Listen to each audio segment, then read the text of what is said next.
Hello, my name is Bill. These are my fish, and this is a MacBook Air that I'm going to be fixing. There's a story to go along with this MacBook Air, starting with what happened to it and what exactly it is that I'm fixing. And long story short, the owner of this MacBook Air spilled water on it, which is a lot better than juice or any other sticky liquid that would stagnate and not evaporate, basically. Or if it did evaporate, whatever liquid did evaporate, it would leave behind a residue. So, in retrospect, it's good that it was water that was spilt on it. But it's what happened afterwards, multiple times, that entailed before it got into my possession. I received a phone call, and this phone call went something along the lines of, "Hey, what do I do? Let me come get the computer. I'll see what's going on with it. I might have to do an alcohol treatment." And alcohol treatments are my solution to water, aside from if aerating doesn't work, because sometimes you can still get standing water in the components. So what you do is you use pure alcohol. I mean pure, like 100% alcohol. And you do light dabs across the board, and it's worked for me multiple times. So a lot of computers that don't want to turn on, because it evaporates very quickly, so it doesn't stand. And the couple of other things that it does is when it mixes with whatever standing water there is, it helps that standing water disperse and evaporate more quickly. So if there's anything internally that gets in there really deep, I do the pure alcohol treatment on the components after I've taken everything apart. So the customer decided, after hearing this, she decided on her own to pour alcohol on the computer. And she's like, it worked. The computer turns on again after she turned it back on. And I was like, oh, that's great. That's not at all what I meant. And they said to let me do it to see if anything would help. And then, after I told her that, I told her to just run it underneath the fan for 24 hours. And then don't plug it in, don't try to turn it on. You don't want to surge anything, so just leave it unplugged for 24 hours and have the fan running over it. The dry air will help everything evaporate. The dry hot air will help everything evaporate. Because we're in Florida, so the dry hot air will help everything evaporate.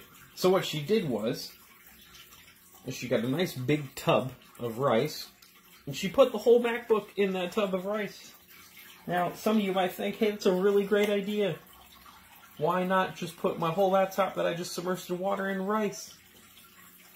Well, there's moving parts inside these computers, inside laptops, and there's a reason why you can't just put them in rice. Because there's a little fan in there that keeps the processor and the graphics card cool. And if anything gets logged in that, the computer will just turn off. Obviously, these newer computers don't just overheat and kill themselves, at least not usually. So you run into the issue, the fact that there is now a crap ton of rice inside this MacBook Air that I have to clean out. This is the toolkit that I'm using. Very generic. Cost me about $9 or $10. That's an old RAM sticker. It has pretty much everything you'll ever need in it to take apart phones, laptops, regular desktop computers. I have different sets for desktop computers because those desktops pose a ton of more issues in that in themselves, but it's perfect for laptops. Actually, well, that was a heck of a ton easier, so I'm just going to set this off to the side. Make sure there's no rice or any standing water on that bottom plate, which it doesn't look like there is. I can definitely see some mildewish looking areas that look like there used to be some standing water there. There's a piece of rice right there. I'm not sure if you can see that piece of rice right there. It's clear. Oh, there it goes. Set that off to the side. Well, there's one piece of rice. And the big thing is that here's the fan, and here is more rice inside the computer. So, there's another piece of rice. And right down in there, right by the fan, which is probably why the computer always boots in safe mode, not only because Apples are stupid, and just happen to do dumb things like that. You just saw there's more rice stuck inside where we have some ribbon cables here. I think these are actually power cables for the battery. But we have rice stuck underneath the ribbon cables, some stray pieces of rice over here, and some rice all the way up top here as well. So, looks like gonna have my work cut out for me here as far as making sure that I don't miss any pieces of rice, because they are really bogged in here and caught in all the little components. And where is my pair of tweezers? Well, let's do this.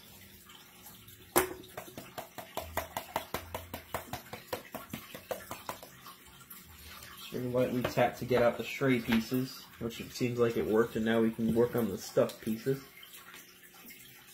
And these pieces of rice are actually sticking to the surface over here, so it looks like, and this rice is softer, so there was a pretty decent amount of water in here that looks like these pieces actually did suck up at one point or another, because these pieces of rice are significantly softer. Oh, there's one jammed really far in there.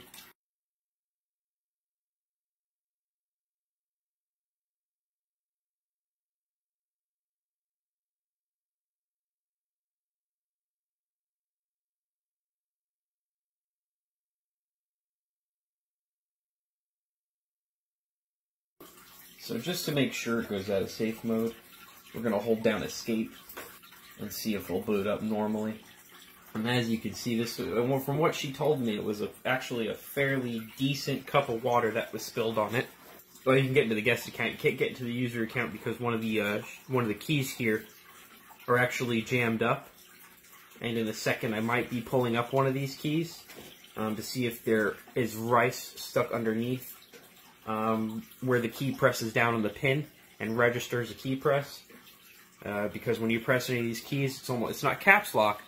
It's as if a shift key is being held down. And you can tell the difference between caps lock and shift, because caps lock will not give you the secondary command inputs from the number panel. It'll only give you capital letters. So we're just going to wait for this to boot up and see what happens. We're going to sign into the guest user, and I'll show you exactly what the keys do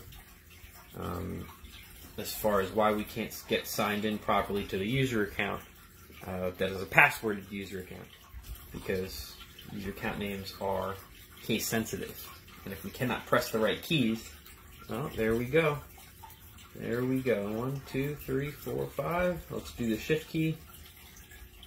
Alright, so our left shift key does not work. But I am going to do some further testing on the keyboard and make sure I got all the rice out of it before we go any further here. So this looks like it's this shift key that's the issue here. Alrighty, I'm back with a flashlight here, and I'm going to check, see if you guys can see that, and make sure that there is no rice underneath this key.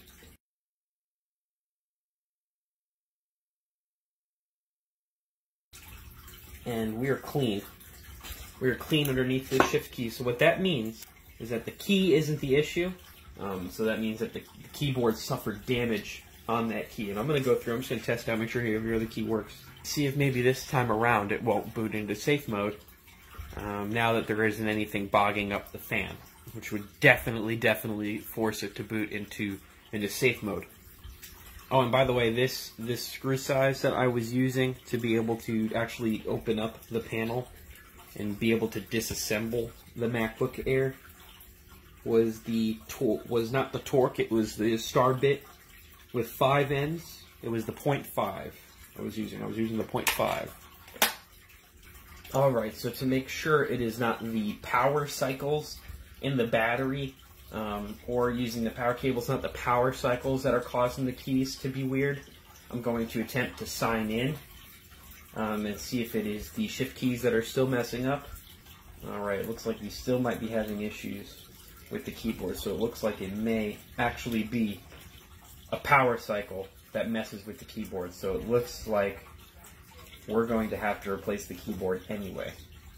And we're still getting the safe boot warnings. So this may be salvageable. It may not be salvageable, because that boot cycle causing that key issue could very well be a board issue and not an issue with just the keyboard. It could be an issue with the board as well.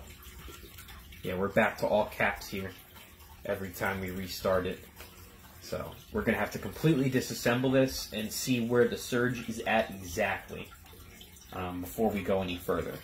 So, because no matter what, we're going to have to replace the keyboard, so even if we have it completely disassembled, we can figure out what any other issues are as far as the power cycles go, and why this might be happening. And then once we're past that, we'll be able to move on to a 100% repair solution.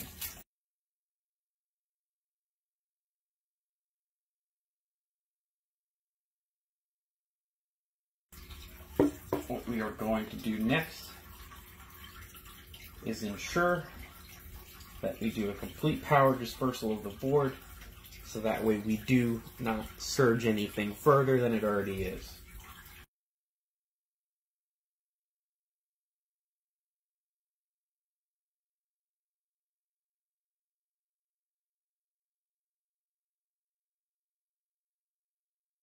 The main thing we need to do is stay organized here.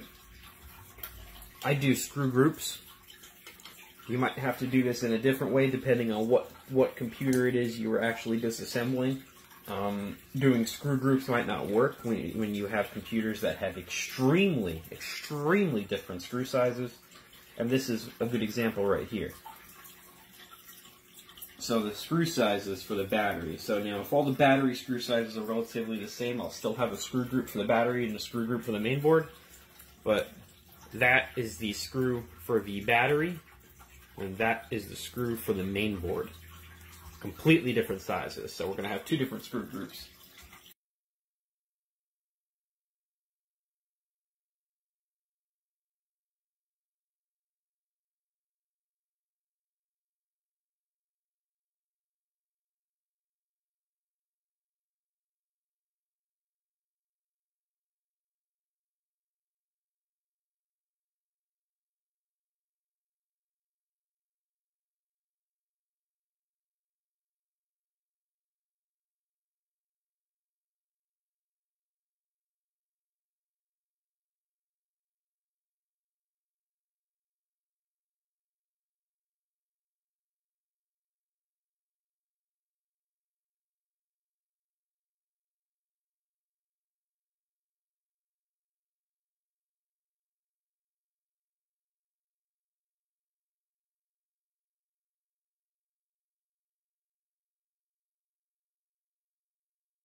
And this here is the main board for the MacBook Air. A lot smaller than what you might be used to. Now here we have full access to the keyboard, and it's extremely fun. Genius design of a ribbon cable. And yes, every bit of that was sarcasm. The water sensor, which you can see over here. Let me adjust the zoom on this. You see a little red dot? That is the water trip. So that's what would allow any other Apple technician to basically just say, hey, you need to buy a new computer or we have to replace absolutely everything. The second they see that water trip, they stop everything they're doing and put it down and say, hey, we got to replace this, replace that. That's what that is, and this is the ribbon cable. And right there you can actually see that little white mark right there by my pinky here. That is mildew or a burn. So one of the two. It looks good enough that I almost positive it's not what it's meant for. A debris plate or a spill plate is what I call it. Probably saved this whole MacBook from a very critical power failure. Yep, that is exactly where we have an issue here. I can see very, very clearly. And what I did was I didn't rip the ribbon cable. I ripped the adhesive that was keeping it together as one piece. Now, if we can examine this closely enough to see if maybe we don't have to order a new keyboard, all we might have had to do was get down there and clean it off. Let me go get a nice little Q-tip. Okay, so now that we have our Q-tip in hand, we're going to just go in, see if we can't get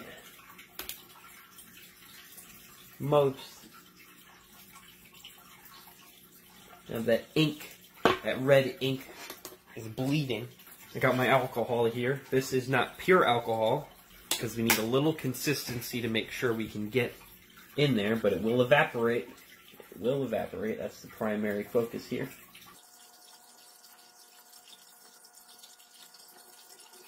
And now that we have cleaned off that surged material and that mildew, let's reinsert and reassemble everything and see if that solved our keyboard problem. Alright, so we are back with the MacBook Air that had a bad keyboard. And in the last part before I cut off, you could see the actual water damage and the mildew and that the water sensor was tripped. And now the keyboard is lit up. The caps lock comes on and off again. Both the shift keys are functioning as they should, with all of their possible numbers and digits that they can do. Get the capital L, lowercase l, and then we can get the other command prompts in. And everything works as it should. And I have restarted the computer and tested this about 6 or 7 times, just to be sure that the power issue of the computer restarting and trying to discover whether or not these keys were there or not. And it turns out that just cleaning off where the power sensor was tripped, removing the mildew and the excess water with the pure alcohol, or the mostly pure alcohol, did in fact get us a working computer again. And with an Apple technician and the water sensor being tripped, this could have been a $4, $5, or in some cases maybe $600, $700, $800. I don't know what kind of prices they have today. I don't even bother checking or going near Apple technicians or recommending people go near Apple technicians, so it could be a lot more than that. Everything is functional. I can sign into my customer's user account, and all of her stuff is there. So we have a perfectly good working MacBook Air for the low price of $65. Thank you.